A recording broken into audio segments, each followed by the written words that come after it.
handshake to seal the agreement. Under the watch of international observers, the occupation of Kiev City Hall finally came to an end after weeks of negotiations between the government and protesters. It is two steps. Both sides made a step towards each other. Both sides made a compromise. As the activists vacated the building, they vowed they would be back if the government did not stick to its part of the deal. We only want a peaceful revolution. We don't want violence, but if we're forced into it, we're ready to fight back the occupants.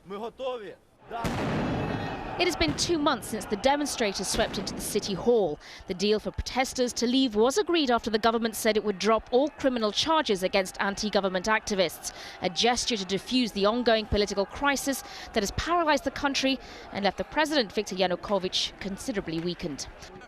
But while the amnesty struck a conciliatory tone, some activists were unsure of how the future of the protests would play out.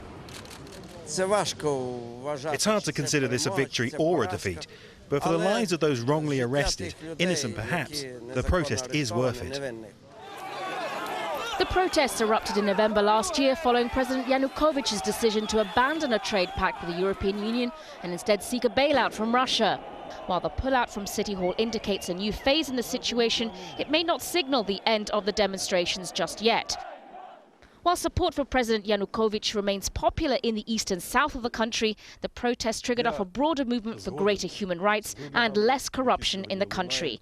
How the next phase plays out will be a crucial test of Mr. Yanukovych's leadership. Sonia Gallego, Al Jazeera.